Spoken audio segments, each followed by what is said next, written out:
With everything that's gone on over the past day or so, it may not feel like it, but the Cardinals finished off a series win at Busch Stadium on Wednesday. We'll talk about it coming up on B-Schaeff Daily.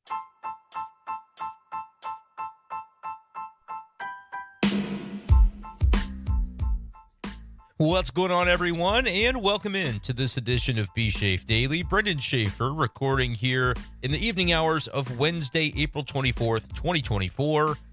Cardinals won a series, ladies and gentlemen. They won a rubber game and a series finale all in one. It was the first final game of a series that the Cardinals won all year. I think they were 0 for their first 7, picking up the last game of a series, but they got it done this afternoon at Busch Stadium, 5-1 over the Arizona Diamondbacks. They take the series 2 out of 3. Don't ask me about the run differential because that didn't go their way, but you know what? They don't talk about the run differential in the standings at the end of the season. How many games did you win? How many games did you lose? And we know that right now the Cardinals have lost more games than they've won. I understand that part of it. But today was big. Today felt like a win that the Cardinals needed to get. And it's pretty, I guess you could say it's unfortunate that right now when we're talking about the wins this team comes up with, almost all of them were saying that about. Oh, this was one they really needed. It's almost as though that's how difficult it feels right now for the Cardinals to get wins. And I don't think that's necessarily a good thing. Again, I'm stream of consciousness on this show. I kind of tell you what I'm thinking in the moment. And it just dawned on me like, man, how many times have we said that when they've won a tough game? Oh, this was one they really needed to get. Maybe not the best of signs when you're only in the month of April, right? But it does feel like every day is just a grind and a claw and a scrap for this Cardinals team to avoid having last year happen all over again. Maybe that's the sentiment. Maybe that's why it feels that way. Let me know, Cardinals fans out there in the comments section here on YouTube, if you feel that way as well, or if it's just my interpretation and maybe I'm doing the media guy hack thing where I say, oh, man, that really feels like one they needed to get. But, like, if you walk back through this series against Arizona, and quick reminder, hit that subscribe button if you haven't subscribed to the channel. I'm Brenden-Schaeffer, St. Louis Cardinals writer for KMOV, and I do Cardinals content every day here on this YouTube channel. But take you back to Monday night where the Cardinals get the walk-off. Goldschmidt, Gorman, they come through. It felt like it had been years before we saw either of those guys do anything special offensively prior to those moments. Obviously, it had not been years, but the slump was real for both of them. And to have both of them come through in the same game Monday, it was like, hey, did the light switch just turn on? But as Paul Goldschmidt forewarned in his post-game comments after Monday's win, that doesn't guarantee anything in the future. That doesn't guarantee success the next day. And the next day was not successful. Cardinals lost 14-1 on Tuesday. They got a rough outing from Steven Matz, an even worse outing from Zach Thompson, who, as we know now, is on his way to Memphis, or there already. And the offense didn't perform in that game on Tuesday. Contreras hit a dinger, and that's all you got. That was it against an Arizona starter, Tommy Henry, who had some really rough numbers coming into the game. Tuesday set up on paper like everything about it should have gone the Cardinals' way, and it very much did not. So now you've got whiplash as a Cardinal fan, and you're like, well, where do we go from here? What's Wednesday going to bring? You look up the schedule. Oh, boy, it's a day game. They're going to have to get back at it. You look up the probable starters. Oh, boy, it's the Jordan Montgomery game. Here we go. The narrative almost wrote itself, right? If you had that pessimistic mindset of the way things seemingly were going, the Cardinals at this point are still below 500. So even after we sit here talking about a 5-1 win on Wednesday, maybe you're still of a bit of a pessimistic mindset after the series win. And that's completely fair if you are, because it was weird. Like, this doesn't feel like a series that the Cardinals won. It doesn't feel like they just took 2 of 3 over the last 3 days because of it's been a grind. Like, mentally, it's been a grind talking about, and I feel like Cardinals fans might have the same just feeling about the last few days, this team. Yeah, you win the first one, but you almost got no hit. Not almost, but through half the game, you were getting no hit, essentially. And yeah, you won that game, but let's see what they do the next night. Oh yeah, they're right back to getting curb stomped, 14-1. That's no good. Now you got to face Jordan Montgomery. Like, it just felt like the narrative was there to be written. I could see the Facebook comments and the YouTube comments already. I had them envisioned in my mind of, see, should have signed Montgomery. He just shoved. He just threw 8 shutout or whatever it is that it seemed like he was going to do. And for a time on Wednesday, Jordan Montgomery was doing that thing. Held the Cardinals scoreless through 5 innings on Wednesday afternoon. He was really, really good. But the Cardinals found a way there in the 6th inning to get to him and change the narrative and flip the script and get the win for St. Louis in not only the game but the series. And I thought it was perfect. You heard me mention this perhaps if you listened to the last clip on the YouTube channel, which was from my friend Andy and I on the KTGR Big Show from Wednesday afternoon. I thought it was perfect that Willson Contreras was the one to sort of get things going in this game. In the 6th inning, Donovan got the base hit with 1 out in the bottom of the 6th, but then the double off of Montgomery for Contreras, that one felt like a legit, like that was kind of the rally starter to me because it put 2 runners in scoring position. I'll be darned if Nolan Arenado doesn't come through with an RBI base knock. And then you get the wild pitch that Willson Contreras is able to score on, which is poetic justice at its finest, is it not, folks? And you might be like, well, what is he talking about? And so I alluded to it a little bit on the previous video. I'm going to recap for people who may not have watched that one because they might have looked and said, well, that's a 15-minute video. I can guess that this is not the B-Schaeff Daily podcast, and I don't listen to the other videos on the channel that aren't the main podcast of the day, which is fine. I don't know how people view it on YouTube. Maybe I'm overthinking it. But if you haven't heard me talk about this yet, I'll do it here again on the flagship show of this YouTube channel. And this kind of plays into part of what the conversation about Jordan Montgomery's free agency was to me, and why when I would get all these comments about people saying, Mo needs to bring him back, why wouldn't they make an offer? It was always tricky for me because I thought I could see on both sides why they wouldn't want to reunite with the other side. For the Cardinals, it was the perception, I think, of a lengthy deal in part. And the Cardinals maybe didn't want to overextend because, as I've talked about, they're looking at a world where if 2024 goes poorly, there remains an escape hatch for this organization that they can get out of a lot of the financial commitments that they currently have on the roster, several of them short-term. Arenado's is a little longer term, but they can trade some of that money if they're really going to go into a bit of a retool for 2025. And they've kind of left the door open for that. Is that the right move? No, I think fans wanted to see urgency and urgency only to win in 2024. And that's why a lot of folks said, look, you should have signed Montgomery or a comparable starter, especially as those deals it became apparent they weren't getting the 4, 5, or 6 year deals they wanted in this year's free agency. Blake Snell, by the way, though, on the injured list. That news coming out today. So, again, I'm not saying that justifies or doesn't justify the way that his free agency went, but I do think there was a perception that he was a little bit more of an injury-related concern than some other guys, despite the fact that he won Cy Young last year. That might have played into Blake Snell not getting the lengthy commitment that he wanted in the offseason.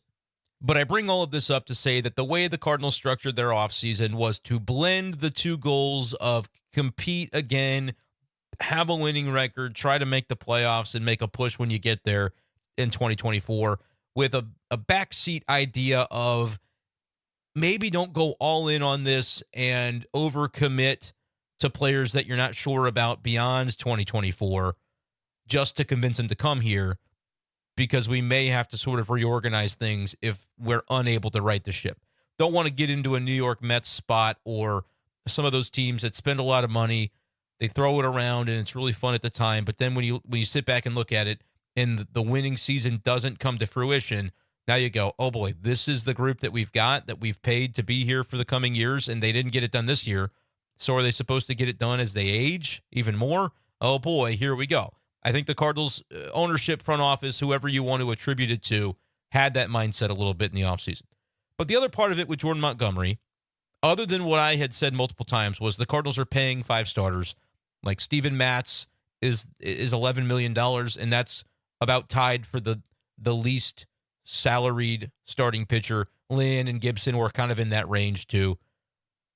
They're paying 5 starters. You may think that Steven Matz profiles better as a reliever because he tends to wear down in that 5th inning every time. And you might be right about that, but the Cardinals paid him to be a starter, and so that's the role that he's filling, for better or worse. And if you want to be upset about that, I think that's reasonable. I think that's understandable because, they could have, in the minds of some, anticipated that Matz might kind of be up and down in this regard and not be the type of innings eater that they basically were saying they wanted littered throughout their rotation. So I could understand the criticism there if that's where you come from. I get it. I knew they were never going to make a signing, and I particularly knew they were never going to sign. And when I say make a signing, I mean after Gray. They had their 5. They might have made a trade in another world, but the price point would have had to have met their interest and their ask. It would have kind of had to fall into their lap, and that didn't happen on any of the marquee names that you would have been looking at. That would have made sense because if a Dylan Cease trade, let's say, comes to fruition and you're comfortable with the ask, his price point was not the amount that you'd have spent on a Jordan Montgomery in free agency. He was making $7 or $8 million, whatever it is, for this year in arbitration. I don't know the exact number, but that would have been minimal enough that you could have rearranged some things, moved Steven Matz to the bullpen for a year or whatever, year or two. I think Cease has 2 years of control. And like that, I could have seen that. But the price point I just don't think was ever met. And when you look at what Cease ultimately was dealt for, there was a pitching prospect in there, Drew Thorpe, that the Cardinals just didn't have a Drew Thorpe at the time to offer back for Dylan Cease to the White Sox. So I think that's how those trades tend to come to fruition. But I knew the Cardinals were never at the end going to swoop in and sign Jordan Montgomery. I knew it because of the money thing, but I also knew it because of just the sinking feeling that I had that maybe mutually it was better for both sides to go their separate ways. People are like, well, why wouldn't the Cardinals offer Jordan Montgomery? You could have. Yeah, sure, they could have. Maybe they did. I don't think they did. Be surprised if they did, but I don't know for sure that they didn't. I don't have that information. But I would say that you could kind of feel your way through this one and go, that's not happening, is it? Guy leaves St. Louis at the trade deadline, gets plopped into a great situation with a team that ends up winning the World Series. He should be as happy as a clam. But when he was with the Cardinals, I don't know that he was as happy as a clam. I mean, it was a little tenuous, I think, for Jordan Montgomery at times. And I think when we take ourselves back to last April and the way the Willson Contreras saga unfolded at the beginning with the Cardinals, and you get into the very beginning of May, I think it was, and they announce he's going to play the outfield for a little bit. And they go, wait a minute, just kidding. That's very dumb. That's not going to happen. But he is going to DH exclusively for a minute, and we're going to try to work on some things for him as it pertains to his work behind the plate. It's not permanent. We're going to do a terrible job of the way that we put the messaging out here. There's going to be conflicting stories from what Mozeliak says to what Marmol then says, to Mozeliak then having to go back and say it differently the next day. Like, the messaging on that was poor. It just was. They could have handled it a lot better. And to the credit of the organization, Mozeliak has said so since. Would have preferred to have kept it in-house, to have reacted a little bit differently at the time when all of this was sort of blowing up behind the scenes. They would have handled it differently if they had it to do over again. So that's since been admitted by Mozeliak. And he also said they were probably naive to think that another catcher, it wasn't fair to another catcher to have him come in and try and stand in Yadi's shoes and have the Cardinals just think everything was going to go smoothly and like clockwork and there weren't going to be any issues. And the part of that I think they underestimated the most was the idea that when there's another catcher back there, the pitching staff is going to be used to a certain way of doing things. Doesn't necessarily make them right or wrong, but that's what they're used to. And it doesn't necessarily make what Willson did or didn't do right or wrong on an objective stance, but it's just what he's used to. And like, it's just stands to reason that you would be blending some of those elements, and there might be some miscommunications. There might be some things that need to get ironed out, and you got to have your team-wide communication on point. So when two of your starters, is at the World Baseball Classic and misses a lot of spring training where some of that getting on the same page kind of stuff could have happened. And then one of them gets injured and he's out for the first month anyway. And that guy happens to be the veteran-most starter of the group. So he's not maybe around as much as he would have been as things start to sort of disintegrate between the pitcher and the catcher in terms of the daily battery for the team. And things are just kind of not going well. And clearly the Cardinals didn't expect this to take place, or it wouldn't have caught them by surprise the way that it did. But I think at some point you had some starting pitchers saying, hey, this isn't tenable. What's going on here? What's this guy doing? And that ended up being the story that comes out, and Willson Contreras just has to wear it. Might not have even really all been his fault, but he just had to wear it. What was a mass miscommunication within the organization, the scapegoat became Willson Contreras. Whereas I think in reality, how do these situations really go most of the time? There are differing viewpoints on various sides of an issue, and maybe if everybody had come together and communicated more effectively, you could learn that, yeah, everybody's a little bit partially responsible for what's going on here and how they handled themselves in a given situation. And if we were looking out for the guy, for Willson Contreras, and having his back, they wouldn't have allowed it to devolve the way that it did last year at the beginning of the season. It became such a public, I mean, it was like a national laughing stock across the game because people said, oh, the Cardinals, they think this guy can't catch. He's been a catcher for a long time, but the Cardinals think he can't. I mean, the media narratives were out of control, but like, that's the messaging the Cardinals put out. They can wear that. And I know that we're reiterating and rehashing and beating a dead horse at this point for something that's already long since been done, but I think it's relevant as we talk about the game on Wednesday, because it's kind of known out there that, Jack Flaherty maybe made some comments after the Angels game that he said, he got blown up by the Angels, and he said making pitches that don't make sense.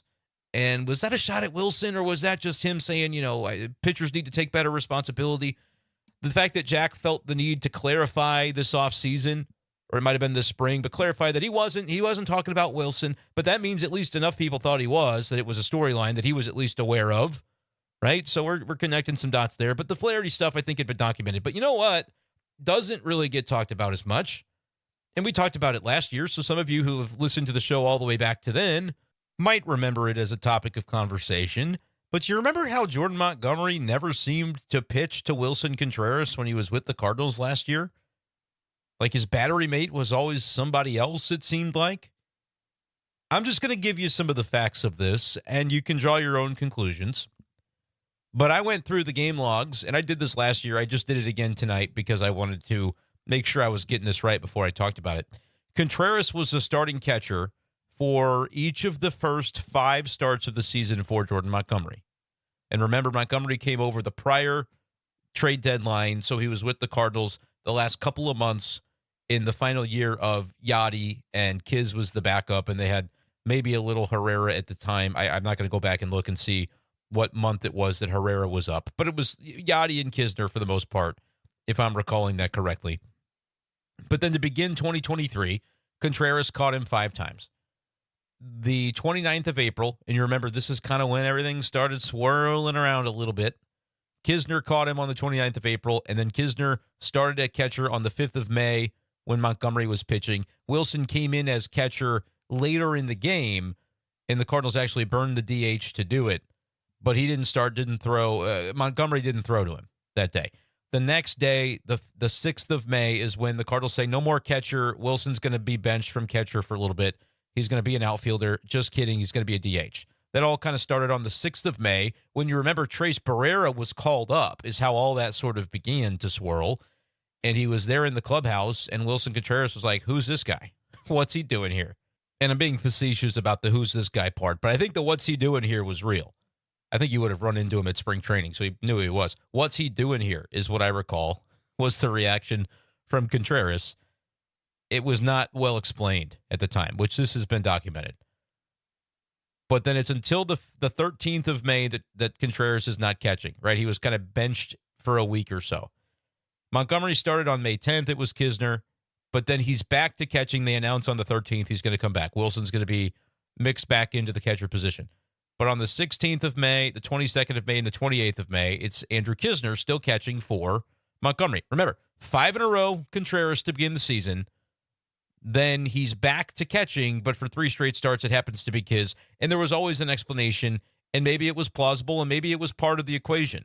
There's a lefty on the other side. They wanted to get Kisner's bat in, so you're going to DH Contreras, and you're going to put Kiz behind the plate, whatever the case would be. Obviously, Contreras can't catch every game, so they would mix it around, but it always did seem to fall on the Monty starts. They had Willson catch him on the 3rd of June and the 9th of June. In those 2 games, Montgomery gave up In the first one, 4 runs, but only one of them were earned, and it was errors by, I think, Arenado and Steven Matz that scored a couple of unearned runs, whatever the case was there. It may have been Matz relieving. I don't remember. There was no Willson Contreras error, I checked. The 9th, Willson Contreras was his catcher. He didn't give up any earned runs. And then on the 16th, 20th, and 27th of June, Kisner. 2nd of July, Kisner. Ivan Herrera on the 7th. Contreras one more time on the 18th of July, where he gave up 1 earned run.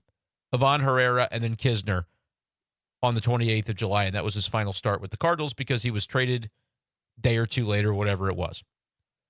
So you start out Willson Contreras every single game because he's the primary catcher, and then he sort of is the main catcher again, but not for this guy, for whatever reason.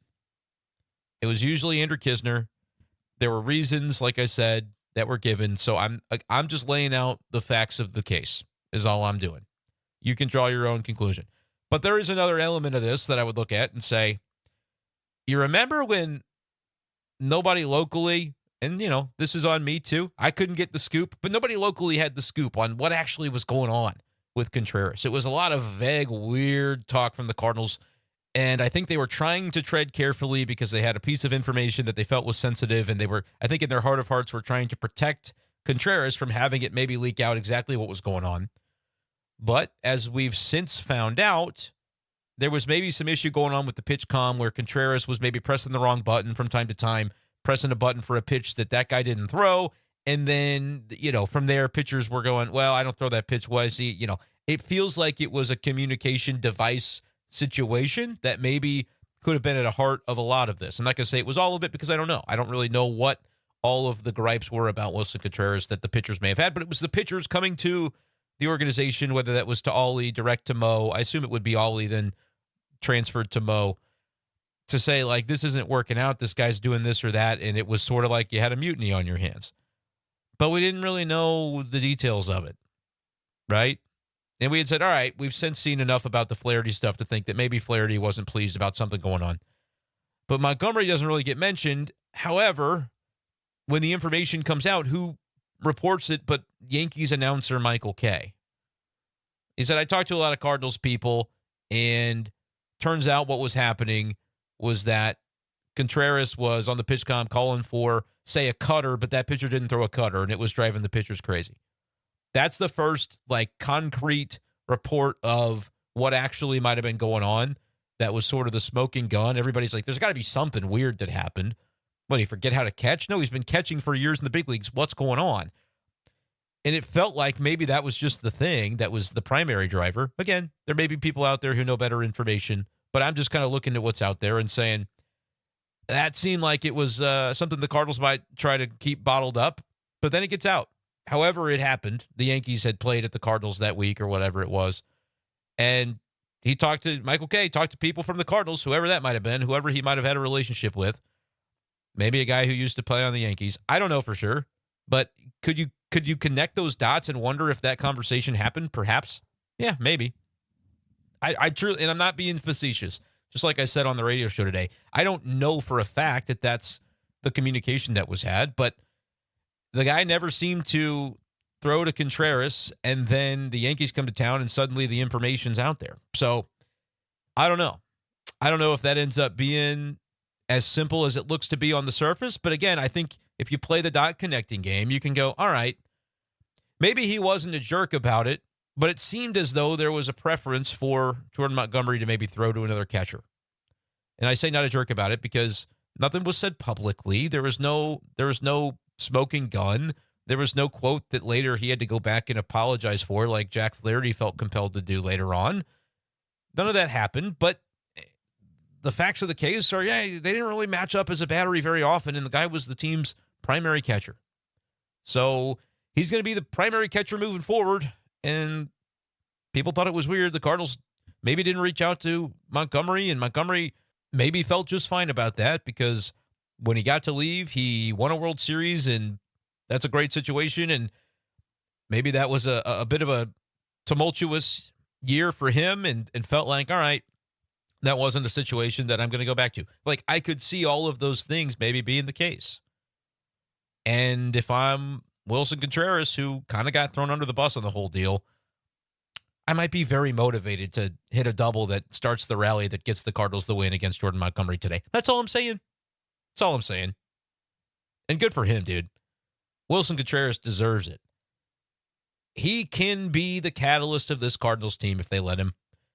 I feel like it was a hard thing for him to do last year because of all the weirdness going on that was not his fault. And, like, look, if that's really what it was and it was the PitchCom thing, can we be adults about this and treat this guy like a person and get this figured out without maybe having some catty back talk and stuff that's leaving this guy feeling like he's iced out of a new team? That's not cool, man. I don't feel good about that. Again, I don't think I have a perfect handle on everything that went down, but I feel like I can piece together enough to where if that's my conclusion, I go, man, that should never have happened. There should have been multiple people at multiple steps of the way last year that didn't let that happen to Contreras the way that it did. That's just me. So, yeah, that's an emotional player that how much have they said when he's on the other side, you don't like him? Willson said, I play that way. I play for you not to like me if you're on the other team. But he's the kind of guy you should be really glad is on your team. And I don't know if the Cardinals, I mean, they sure didn't make him feel that way last year based on the actions, right? I wouldn't have felt too good about it, but he handled it like such a pro. He goes to Wrigley Field. That's all happening right before they go to Wrigley, and he goes and has a great series offensively. You know, that's an emotional thing. The dude played his whole career with Chicago, and then you drop this bomb on him right before that series. Again, could have been handled better by the org, but Willson was a pro about it. He didn't let it faze him. Maybe privately he did. Maybe privately he's going, I really wish they wouldn't be. What's a guy got to do to fit in with the new team? But publicly, man, he put on a brave face and he went out there and went to war for the team. So if this season can be about anything for the Cardinals and they're going to make something of themselves in 2024, they're 11-14. There's a ways to go. They won the game on Wednesday, in part thanks to the contributions of Willson Contreras with the big double. He also drew a walk, but he scored that go-ahead run on the wild pitch. Montgomery trying to cover home plate. Not quick enough. Willson gets in there after his own wild pitch. It's delicious. Gobble that right up is what I say, Cardinals fans. And have the back of Willson Contreras. And I know Cardinals fans do. I think Cardinals fans did the entire way through because they see the energy and the emotion that the guy plays with. But I think that if this Cardinals team, as I was getting to say a moment ago, if this season's going to go anywhere, it's going to be on the back of Willson Contreras, of guys like him, where he can be a guy that can be a catalyst for this team. He's got a 951 OPS that leads the team. He's batting in the 2-hole right now. I like that spot for him. Get him up in the early portion of the game. Get him up as early as you can with the way things are going right now. Goldie went 2 for 4 today, stroked a nice double to left off of Montgomery. That's a good sign, the way he swung the bat there. Batting average is up to 200, OPS up to 572. He's coming around. He'll come around. The power numbers may not be there for him and Arenado. That's a concern if those guys don't end up hitting their standard 25, 30 homers. You're going to notice that differential. I think you'll notice that at the end of the year. But it's coming around. But, man, Willson Contreras, I feel good for Willson to get the day that he had today. And in that matchup, I think it's even better that it happened the way that it did. And then you think about, all right, Cardinals didn't sign Montgomery in the offseason. What did they do? Well, they signed Kyle Gibson. How about that guy? It's not always a comfortable watch on a day like today where the base runners are getting on against him and there's some danger. But Gibby did a great job pitching out of it, didn't he? Had the bases loaded, nobody out to begin the game, and only gives up 1 run in that inning. Sack fly, double play, bam, you're out of it. Didn't give up a run the rest of the way. And people don't love this because it sounds like an excuse because people contextualize it wrong, in my opinion. But I'm going to give you the stat anyway because I think it's interesting. It doesn't mean that Kyle Gibson gets to remove the worst inning of his season so far and it doesn't count against him, but I at least think the context is interesting to point out. If you remove, which, again, you can't do this, let me make sure everybody understands this is not me making an excuse for what the numbers are. I just find it interesting, and I'll tell you why. I'll give you the context. But if you take away the 6-run inning that he had against the Marlins to begin that game, where there was some scuttlebutt that maybe he was kind of tipping pitches or something, was letting the other team, they were able to pick up on what was going on with him and gave up 2 3-run bombs in that first inning. If you take that inning away, not that whole start, just that inning, because he settled in, remember, after that. He threw 6 innings and he only gave up one more run. You take that inning out, Kyle Gibson has a 2.70 ERA on the season. And again, I know you can't just take it out because that inning in particular cost the Cardinals a baseball game. They lost the game because of that inning, and it was bad. It was a bad inning. But the rest of the way, Gibson has been really solid this season, including when he was able to mop up some innings that day so the bullpen didn't have to. Again, if you thought he was going to be your number 5, maybe he is, but he's been pitching pretty well. And there will be days where he doesn't get out of the jam as effectively as he did today. He let guys on base. He had to pitch around some trouble, but he did so really, really effectively. Talked about it after the game as to how that's just sort of something that you learn over time. You do well with it enough times and you struggle with it enough times over the course of a career that you try to replicate the things you did when you were able to get out of the jams the last time. And it won't always work, but he knows a thing or two about pitching because he's seen a thing or two about pitching. So Kyle Gibson goes 6 innings today and gives up 1 run. That'll play. That'll play, Cardinals fans. The 6 strikeouts will play too. Couple of walks, gave up 5 hits, scattered some base runners. That first inning in particular was dangerous, but he got through it. 88 pitches, so he was really efficient. ERA for the season without removing the bad inning is 4.35. If you said November 28th, whatever, once you had all those 3 pitchers signed, hey, Kyle Gibson, 4.35 ERA, would you take it for 2024? I think everybody would have said yes. Because he's like the back end of the rotation. That's the way you kind of viewed him in your mind. But he might have more in the tank than that. He might be able to bring a little bit more than that. And he's bringing it right now. 4.35 ERA, you take that, especially considering the one bad inning where, again, if it was just an inning and there wasn't the notion of, well, he might have been kind of tipping and they found something and they addressed it quickly. With that, I almost feel like it does make it a little bit more sensible to throw out the inning because you go, all right, don't make that mistake again, and maybe this is a better reflection of the pitcher he's been. You got to stay vigilant about certain things like that, but Kyle Gibson pitched his butt off today, and he's done a nice job for the Cardinals so far, and he was the one that I think everybody said, they shouldn't have signed Gibby. Everybody liked Lance Lynn, and everybody kind of said, well, the Cardinals need to get Sonny Gray, and they got him, and they needed to have gotten maybe like a number 2 behind Sonny Gray. So Lynn or Gibson, get one of the two, but don't get both. And I think if everybody had their choice, they would have said, I know Lance Lynn already. Bring him back. Why'd they sign Gibson? They could have signed somebody else or traded for somebody and had a real number 2. All right, fine. I like what we're seeing from Kyle Gibson, though, ladies and gentlemen. M-I-Z, by the way. He's panning out so far. Hey, this might be a different podcast 2 weeks from now. Steven Matz was doing really well until he wasn't, so I understand. Things can change. It's early cuts both ways. You can say it's early, the offense is going to turn around, or it's early, maybe the starting pitcher is performing above his head, above his expectations, and is going to come back down to earth. Both of those things can be true. It cuts both ways. If we're going to be fair about it, we have to acknowledge that. But what do you think so far about what you're seeing from Kyle Gibson, Cardinals fans? Because you ask me, Gibby's been pretty good. Pretty good. Got the win today, improves to 2-2 on the year. Eating some innings, gets you through 6. Even Lance Lynn's only done that once out of 5 starts. He hasn't been the innings eater guy necessarily. Throwing a few too many balls out of the strike zone, eating up pitch count at times, not able to get as deep even when he's pitching well. I think Lance Lynn's going to be just fine, going to be more than fine. But what Gibson has done so far for this team, I think, is kind of underrated, to be honest with you. Good to see the offense find a rally today as well. Cardinals score in the 6th, 7th, and 8th. They tack on. They weren't satisfied to lead the game 2-1. They put up a run in the 7th. They put up a couple more in the 8th. Insurance is good. They were able to take some advantage of an error. Mason Wynn gets on base.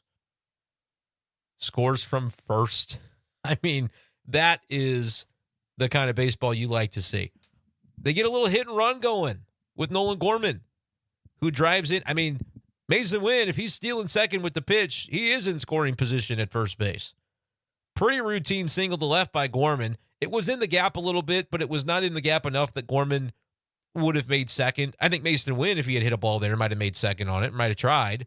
Victor Scott probably would have tried. Ciani probably would have tried. But it was a base hit. It was just a single. And Wynn off with the pitch, putting the hit and run on. Opposite field base knock by Gorman. Great. They call it a good piece of hitting. That's what they call that. in a hit and run situation. And Mason Winman scores easily. He was damn near to second base by the time the ball was hit and just didn't turn the Jets off the whole way through. So you get some insurance from that. And then Lars Nootbaar comes up with a big swing, bottom of the 8th inning. Credit to Pedro Pages. He got into the game and walked to help set up that Lars Nootbaar two RBI double. Pages went from first to third on the double. Cardinals win it 5-1. And I mentioned Pages. That's the last thing we're going to talk about. Something interesting happened in the postgame that was asked about, and Ollie Marmol's answer, I think, was notable, something we should talk about here. The fact that Pages was in the game in the first place. He entered the game late for Ivan Herrera, who started the game at catcher. Willson was the DH in the game today. And the question was, okay, what happened with Herrera? Why replace him? Although, if you'd been watching the game, you may have noticed a couple of balls get by. I don't know. I think the first one was ruled a wild pitch. I'll check on the second one. It was also ruled a wild pitch. They hardly ever call pass balls in baseball anymore, the official scorer.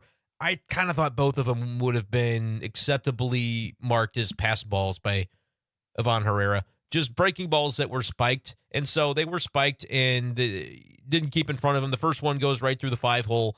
He tries to get down on it with the glove, kind of pulls up, and his body wasn't on the floor, on the ground. I called it the floor. It wasn't on the dirt to kind of block, keep it in front. And the other one kind of off to his right. He kind of stabs a little bit at it, didn't have the body position to block it.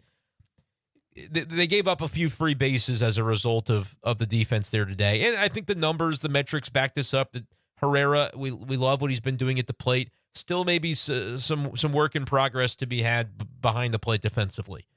And today was an example of that with a couple of balls. They were wild pitches, but like I said, if they would have called them pass balls, I wouldn't have blinked. I thought those are balls you got to keep in front of. Every 90 feet counts when it comes to a close game like today's was, especially before the Cardinals got that insurance. So, that's a little bit of a concern. And Ollie Marmol was asked about it post-game, and I really don't have a problem with what he said, but I know that there may be some that find issue with it. But I'll play you Katie Woo's question and Ollie Marmol's answer on, was it an injury for Herrera? What was going on there? And we'll let you hear that courtesy of Bally Sports Midwest. Your decision to put Pages in later in the game, is that defense-based, or is Herrera dealing with something? No, Herrera's not dealing with anything. It was defense-based. We wanted to make sure that if they were going to get 90 feet, they were going to have to earn it. Sure. Yeah. So that's Cardinals manager Ollie Marmol on Wednesday's decision. I think it was 8th inning or so, late in the game. Still tighter at that point. The Cardinals hadn't scored the extra 2 runs on Nootbaar's hit in the bottom of the 8th inning. So I believe that was when it was a 3-1 game that the decision was made. I could go back and look. I'd be a better podcast host and reporter if I did. I didn't cover this game. I think I told you guys that at the beginning of the day. I was home with the kid today, hanging out. But still watched the game, obviously. But it was late in the game. It was 8th inning, whatever it was. Yeah, top of the 8th inning when the defensive sub was made. And it was interesting because you had Pages' spot in the lineup come up 4th, I believe it was, in the bottom of the 8th. So you knew that you were very potentially taking the bat out of Herrera's hands for that final inning. You could have done it the other way, where maybe you let him stay in for that 8th inning. It's a 3-1 game. You let him stay in, and if he gets to bat, then if you really wanted to replace for defense, you could do it in the 9th.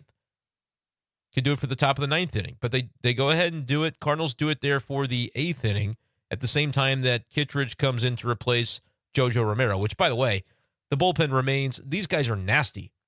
Romero, Kittredge, Helsley, just disgusting. 3 more scoreless innings for that group. Romero's at 1.46 ERA. Kittredge is 0.90. Helsley, 2.08. And I think he's even been better than that number indicates, because I still don't really hold the earned run against him that Bryce Harper, I think, scored that day against Philadelphia, because he was intentionally walked only because the Manfred man, automatic runner, was on second base in the 10th. So I think even a little bit better than the numbers would indicate for Ryan Helsley is how good he's pitched. So it was definitely interesting that the Cardinals opted to go for defense there, up to saying every 90 feet is going to count potentially in this game. So we're going to go with Pages, who clearly the perception from the organization is better defensively than Herrera at this point. Now, I mentioned the couple of wild pitches that could have gone either way on the official ruling. And then there's the notion of base stealing. If the Diamondbacks had gotten anybody on base there in the 8th, it was Peterson, Walker, and Eugenio Suarez that were due up 1-2-3 in the 8th. And it ended up being a base hit for Jock Peterson. Double play quickly was able to get out of that was Andrew Kittredge, and then got Suarez to pop out to end the inning. So pretty quick inning once again for Kittredge, who has just remained hyper efficient. He only threw 7 pitches. It was over in a blink, despite allowing a base runner to get on. And so it's not like maybe even like Jock Peterson could probably steal a base, but I don't think Christian Walker or Suarez are maybe doing much running. But that was the decision that was made. I think it was interesting. The timing of it. Again, if you're still 3-1 and you've got Corbin Carroll due up in the top of the 9th, then maybe you try to put out the catcher that you believe has the best chance of nabbing a base stealer, because Carroll would certainly be plausibly somebody that could swipe a bag. Not sure Jake McCarthy. He was the leadoff hitter there in the 9th. I don't know what his reputation is for stealing bases, but I could certainly find out for you here. Yeah, he can steal some bases. He's only 2 for 3 this year, but he was 26 for 30 last year and 23 for 26 the year before. So he steals frequently enough. Consecutive seasons of 20-plus steals. What's crazy is, as I was looking at this, you heard me pause there briefly, looking at this on Baseball Reference. For a second, I thought I read the wrong category, because in 2022, Jake McCarthy, outfielder for Arizona, nobody cares about this, but it's kind of wild, had 23 stolen bases and 23 bases on balls, 23 walks. And then in 2023, he had 26 stolen bases and 26 walks. 2 years in a row, the same number of walks as stolen bases. So when I looked, I thought I had messed it up. I'm like, wait a minute, I just read the walks category. I did, but I didn't, because it's the same for both of them. Anyway, nobody cares about that, but that's a fun stat that Jake McCarthy, however many walks he gets this year, he'll also steal that number of bases. Right now, he's leading 3 walks to 2 steals. The more you know. But anyway, it would have made sense then, right, to bring in Pages, if you believe in his defense, better for the 9th. But it's interesting they did it before the 9th inning. But maybe something happens, and like if a guy gets on base, if one of those guys gets on base in the 8th inning, and I read it was Peterson, Walker, Suarez, then you would start to have McCarthy and Carroll due up next, and either of those guys can steal a base, and those would have been the tying runs. So maybe that explains it. Like, let's just say it's a base hit by Peterson, but they don't ground into the double play, and then McCarthy comes up and maybe gets a single. It's first and third. You don't want to necessarily give up that second base to the trail runner, because it puts him in scoring position as the tying run. Or better yet, Corbin Carroll, maybe there's a home run earlier in the inning, and Carroll comes up, gets on first. He's the go-ahead run at that point. You don't want to give him second base. So maybe that is exactly the thought process. But the fact that they weighed it above having Herrera take the at-bat was fascinating, which I think that's typical when you're up in a game, in a close game setting, 3-1, you're going to usually make the play for defense, but it's often more convenient to do that right after the guy that you're taking out has batted, and that's the guy that you would like to have in there for his ABs, because if he's a defensive liability, clearly he's only in the lineup to hit as the primary motivation. So I thought that was kind of interesting. Interesting strategically. Take that part away from it, though. What's it say about the role of Pages on the roster? Might make a little bit more sense to have the third catcher if they're kind of trying to protect Herrera a little bit. He's 0 for 9 throwing out stolen base attempts at second base. I keep lamenting this. I still have not found a better place to find this, but StatCast, Baseball Savant, lists second base. It says SB attempt, but then it's got in parentheses 2B, which I assume would mean for second base. So I don't know if Herrera's given up anything on somebody stealing third. I seem to remember it happening, but it may have been a pass ball or something and not a stolen base. But he's 0 for 9 throwing out runners at second base. There are a handful of other catchers. No, it actually looks like there's only 2. 2 other catchers, Maldonado and Tyler Stevenson, who are also 0 for 9, who have had that many attempts but have not thrown anybody out. And then Omar Narvaez has gone 0 for 10 on those stolen base attempts, trying to get base runners out, thrown out at second. That's the lead league in the category you don't really want to lead the league in. Everybody else with at least 9 or more opportunities has thrown one person or more out. Stevenson, Maldonado, Herrera, and Narvaez are the ones who have not. So he's toward the bottom of the league in terms of efficiency, throwing out base runners. He hasn't done it at all to this point. And so the Cardinals are looking at that going, all right, we're going to have to try and figure out how we're going to handle this late game situation. We want Herrera to be in there a lot because of his bat. We also want him to continue to get reps catching. and it makes sense to have him swap on and off with Contreras, who's going to DH a lot.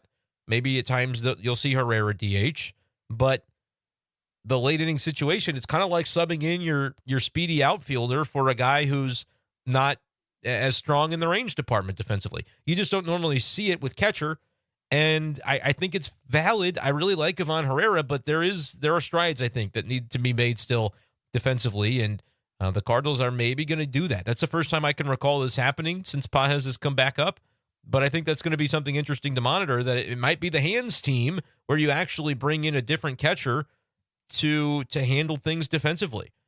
Kind of interesting. Let me know, Cardinals fans, what you think of that. That's not something you normally see, but I kind of questioned and said, do you really need the third catcher? Love Pedro Pages. I love his game.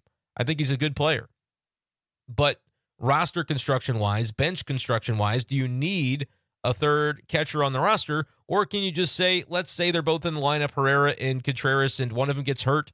All right, the DH has to be burned so you can put the other one behind the plate for the last couple innings of a game. Sure, worst case scenario, the guy gets hurt in the first inning and you play a whole game without a DH, but the next day you can call up a catcher if a guy needs CIL. So I feel like they overblow a little bit the impact that would have to need having a third guy on the roster at the catcher position. But if they're going to use him as a defensive replacement late, then maybe that's part of the explanation too. Let me know, Cardinals fans, what you think about that. I don't want to rip Ivan Herrera because I think he's going to be a very valuable player to the Cardinals this year. Important player with what he can do offensively. He swings a good bat, and I think the more he's in the lineup, the better. Seeing a little bit of a decline at the plate right now. OPS is down actually under 700. Didn't end up getting a hit today, but didn't strike out either in this game. So we'll see exactly how they want to manage that, but interesting. I think they could afford to move Herrera down in the lineup a little bit. Just me speaking. I think you still want to keep him in there, but probably shouldn't bat above Lars Nootbaar sort of thing. So, we'll see what that ends up looking like as far as how they want to use him moving forward. But that was the circumstance today. They bring in Pages for Herrera late defensively in the contest. But takeaway, Cardinals win at 5-1. They take the series. They're 11-14 on the season. They're going to have an off day on Thursday. Good time for it after a nice win like today. Reset, refresh, come out there with a strong bullpen ready to go in New York when they take on the Mets on Friday night. It would have been a long 51-hour layover if Jordan Montgomery had shoved it where on the Cardinals and lose the series in that sort of fashion by the offense being dormant once again. And then you got to wait 51 hours to play another game. That would have been tough. That would have been kind of difficult. But as it is, the Cardinals get the win. You can feel good about that. The run differential definitely took a hit this weekend. This week, this midweek series. They're minus 26 on the run differential. Only the Marlins and Rockies are worse in the NL. And the White Sox are holy F. I knew the White Sox were bad, but they're minus 79 and they're 3-20. Nobody told me they were 3-20. I just thought, White Sox are bad. I didn't actually bother looking until this moment. They're 3-20 with a negative 79 run differential. The Athletics and the Astros are worse than the Cardinals run differential in the American League. So the Cardinals are 6th from the bottom in run differential, which functionally doesn't matter that much. And when you lose 14-1 one day, you kind of mail it in that day, that's going to hurt your run differential. That's going to have an impact on the old boy. But, Cardinals are in last place, but they're looking up at the Pirates, only 2 games away from them, 3 back of the Reds, 4 back of the Cubs, 5 back of the Brewers. Brewers are playing some good baseball so far, but we'll see if that sticks. The Cardinals, that's what really hurts about the whole thing. If they had just took one of those games against Milwaukee, they'd be 12-13. Brewers would be 14-9. That's what, a 3-game differential instead of a 5-game differential? Not taking one of those games against Milwaukee is really going to sting them, and potentially that's going to sting them all year. But right now, there's still time to make that up. You just only get to play the Brewers so many times. You cannot continue to lose divisional series, especially in the form of sweeps. That will be a quick, darn way to end the season for the St. Louis Cardinals. But that's going to do it for this edition of the show. We talked about a lot tonight. Let me know in the comments below what you think, what you thought about all of it. I'm going to link once again. We got 1 subscriber on Spotify. It'll be ad-free. If you like the show, but you're like, the ads are inundating, I don't like it, ad-free Spotify subscription is available for B-Schaeff Daily. Check out the link in the description. That's going to be all for now. That'll do it for this edition of the show. Appreciate you guys as always, and we'll talk to you next time on B-Schaeff Daily. Peace.